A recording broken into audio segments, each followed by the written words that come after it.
Donald Trump wants Greenland. He's threatened military force to take it, and he just triggered something unprecedented. America's closest NATO allies have publicly united against the United States. January 6, 2026, Canadian Prime Minister Mark Carney stands in Paris beside Danish Prime Minister Mette Frederiksen. His words are blunt. The future of Greenland will be decided solely by the people of Denmark and Greenland, not by threats, not by military force, not by anyone who thinks territorial sovereignty is negotiable. This isn't diplomatic courtesy, it's a direct repudiation of American power. Within hours, 7 NATO members, France, Germany, Italy, Poland, Spain, the UK, and Canada, issue a joint statement rejecting Trump's territorial claims. Denmark warns that American annexation of Greenland would spell the end of NATO. Canada announces it's opening a consulate in Greenland specifically to support Danish sovereignty. The message is unmistakable. America's allies just chose Denmark over the United States. For 70 years, Arctic geopolitics meant American leadership and allied cooperation. That model just collapsed. Trump wanted to demonstrate American strength by claiming Greenland. Instead, he demonstrated American isolation and triggered the greatest fracture in NATO's Northern Alliance since the Cold War.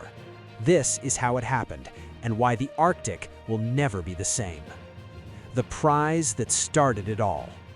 To understand why this matters, you need to understand what Greenland actually is.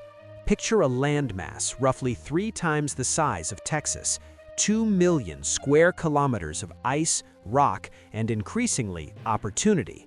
For centuries, it's been the geopolitical equivalent of a sleepy neighborhood.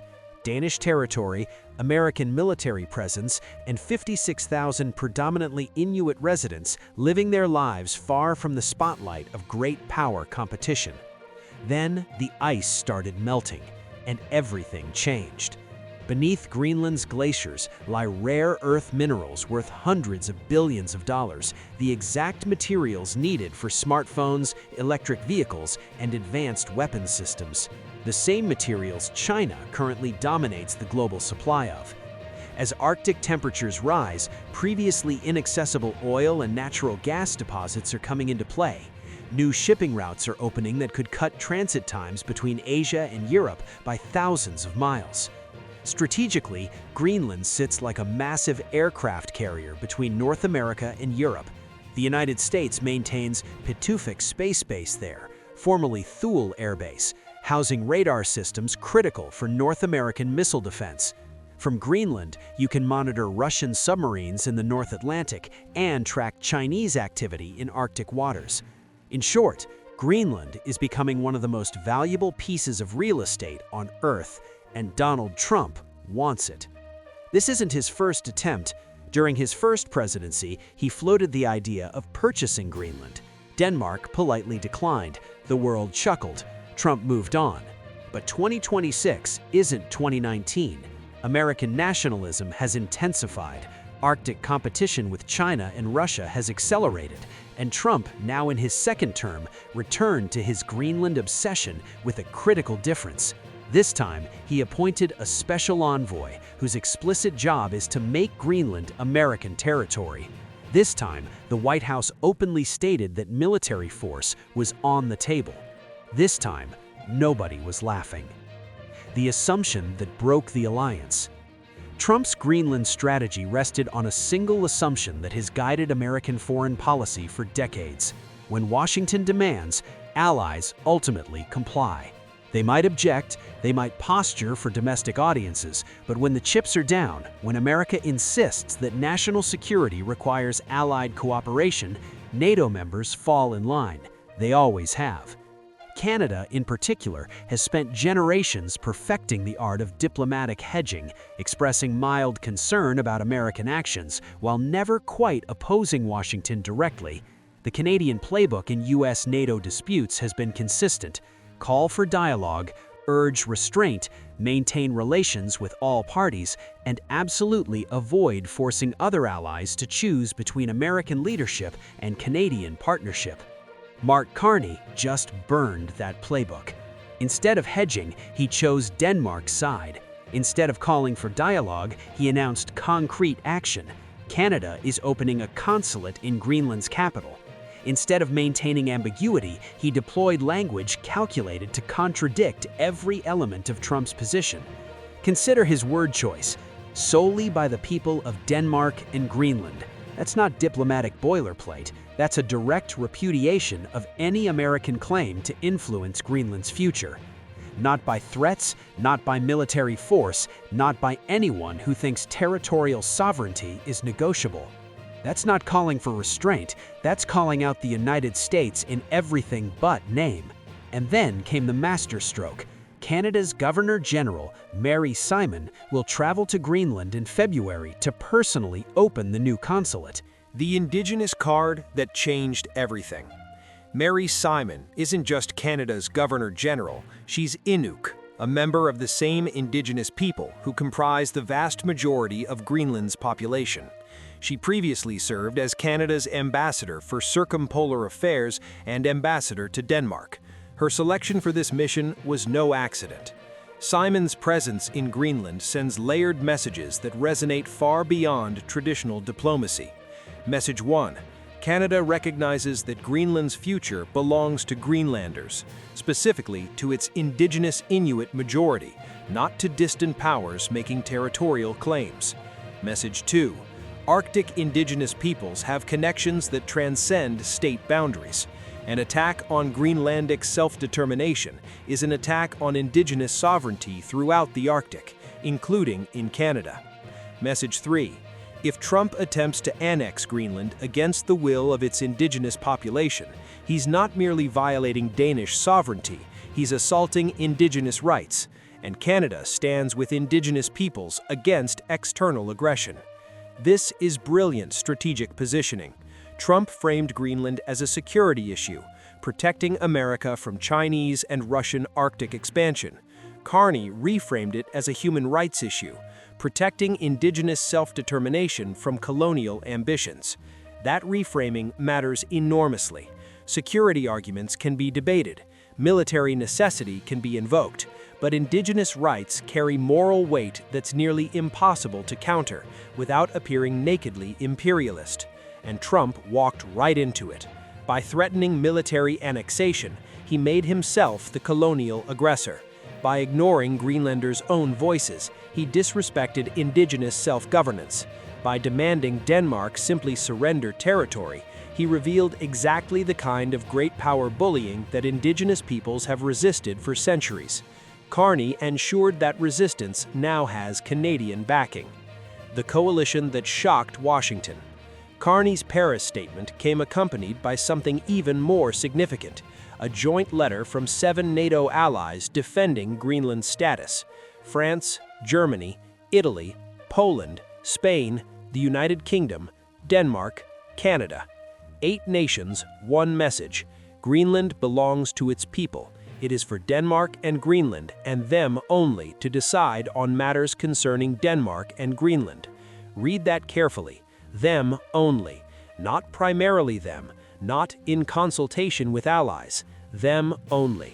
It's a complete rejection of any American role in Greenland's future. This is extraordinary for several reasons. First, these aren't minor allies. These are major NATO powers, including 3 permanent UN Security Council members. Their combined economic and military weight rivals that of the United States. Second, there's no diplomatic hedging here.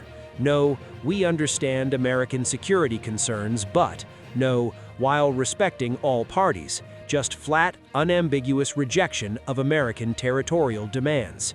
Third, they coordinated this response. This wasn't 8 separate nations issuing individual statements that happened to align. This was a deliberate, unified coalition formed specifically to oppose the United States. When was the last time America's major NATO allies publicly coordinated to reject an American demand? The Iraq War in 2003 saw some European opposition, but nothing this unified or this direct. Prime Minister Frederickson made the stakes explicit. American annexation of Greenland would spell the end of NATO. not strain the alliance, not create tensions, end it. European leaders are taking that warning seriously, and so should anyone watching this crisis unfold. The Arctic security architecture that's emerging. For 70 years, Arctic security had a simple structure: American leadership, allied cooperation, unified opposition to Russia. NATO Arctic policy was effectively American Arctic policy with consultation. The United States maintained the largest military presence, operated the most bases, held the dominant strategic position. Canada, Denmark, Norway, and Iceland contributed, but they followed Washington's lead. That model just collapsed. When the United States threatens to annex Allied territory, allies stop trusting American leadership. They start coordinating independently. They build partnerships that exclude the threatening power. Notice what Carney and Frederickson emphasized in Paris: working together as NATO allies to secure the Arctic. What they conspicuously didn't mention: American leadership or coordination with Washington. The subtext screams: Canada, Denmark, and European NATO members will handle Arctic security themselves. American participation is no longer assumed. This isn't theoretical. Practical coordination is already emerging. The Nordic-Canadian bloc, Denmark, Norway, Iceland, Finland, Sweden, and Canada control critical Arctic geography. Greenland commands North Atlantic approaches. Iceland straddles key shipping lanes. Norway monitors the Barents Sea. Canada owns the Northwest Passage. Finland and Sweden add Baltic coverage. If these nations coordinate independently of the United States, American Arctic dominance evaporates, not through military defeat, but through diplomatic isolation. Indigenous Arctic networks. Mary Simon's visit to Greenland establishes transnational indigenous solidarity. Inuit populations span Canada, Greenland, Alaska, and Russia. If Arctic indigenous peoples coordinate to resist external territorial claims, they become a political force that transcends state boundaries, and one that's deeply skeptical of American expansionism. European Arctic investment. Expect accelerated European partnerships in Arctic infrastructure. Churchill port development with European backing. Arctic shipping route management between Canada and Nordic countries. Critical minerals supply chains structured around Canada-Europe cooperation, bypassing American intermediaries. The economic implications are profound. If Canada develops Arctic resources with European and Nordic partners instead of American companies, U.S. firms lose access and influence. Rare earth minerals from Greenland, critical minerals from Arctic Canada, Northwest Passage shipping, all potentially managed through partnerships that exclude American involvement. The trust that can't be rebuilt. Here's what Trump doesn't seem to understand. The damage isn't reversible. Even if he backs down tomorrow, even if he claims he was joking or just negotiating, even if he never mentions Greenland again, the trust is broken. Frederickson, Carney, and European leaders now know that the United States under Trump will threaten Allied territory. That knowledge fundamentally changes how they approach security cooperation. If America threatens Denmark over Greenland, Canada must consider whether America might someday threaten Canadian Arctic sovereignty. European countries must plan for American unreliability on fundamental issues like territorial integrity. Allied defense planning now includes a question previously unthinkable: what if the threat comes from the United States? That question, once asked, can't be unasked. The planning that follows, alternative security arrangements, independent coordination, partnerships that don't depend on American commitment, doesn't disappear when the immediate crisis passes. This is how alliances die, not through dramatic ruptures, but through the slow accumulation of alternatives. Partners who once relied on American leadership discover they can coordinate without Washington. Infrastructure built to accommodate American involvement gets constructed to work around American demands. Intelligence-sharing networks that trusted American reliability start treating American information with skepticism. The global implications. Other nations are watching closely. Japan sees America threaten a NATO ally over territorial disputes and wonders about American reliability regarding disputed islands with China. South Korea watches America demand allied territory and questions American commitment to Korean security. Taiwan observes America's willingness to abandon allied sovereignty and adjusts its own strategic calculations. The message Trump sent wasn't "America is strong enough to take what it wants." The message received is American security guarantees are unreliable when they conflict with American ambitions. That message undermines American global influence far more effectively than any Chinese or Russian propaganda campaign could achieve. Meanwhile, China watches with satisfaction as NATO fractures over American overreach. Russia observes America's Arctic allies coordinating independently of Washington. Both recognize opportunities in a divided Western alliance. Trump wanted to demonstrate American power by claiming Greenland. He demonstrated American unreliability, and that demonstration will shape geopolitics far beyond the Arctic. The new Arctic order. Here's what emerges from this crisis: a multilateral Arctic where American leadership is optional rather than automatic, where Canada, Denmark, and Nordic nations coordinate security based on sovereign equality, not American dominance.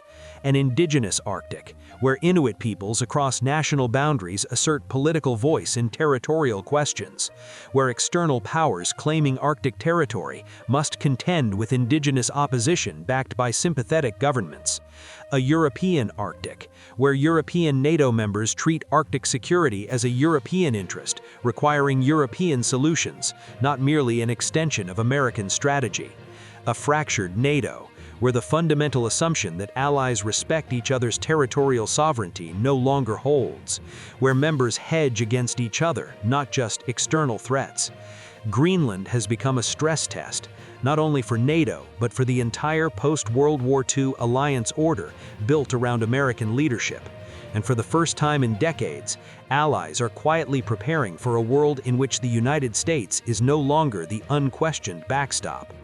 Trump won't get Greenland, but he's achieved something arguably more damaging. He's convinced America's closest allies that they need to plan for a world in which the United States is the problem, not the solution.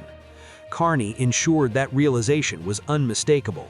By publicly siding with Denmark, by coordinating with European allies, by building Arctic partnerships that explicitly exclude American territorial ambitions, by playing the indigenous rights card that transforms territorial annexation into colonial oppression. The Arctic just became a region where the United States can no longer assume allies will follow its demands, where American access depends on respecting other sovereignty, not asserting American power, where indigenous peoples have voice and veto over external territorial claims. Trump is shut out, not by military force, not by economic pressure, by allies simply deciding they'd rather coordinate without him and discovering they can. That's the real strategic loss Trump's Arctic Greenland threats created.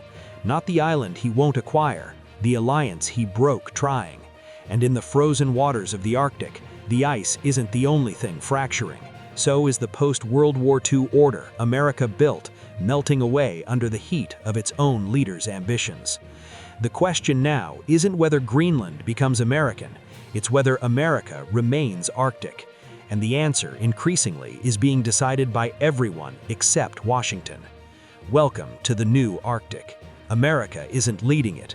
America is learning to live with the consequences of threatening it.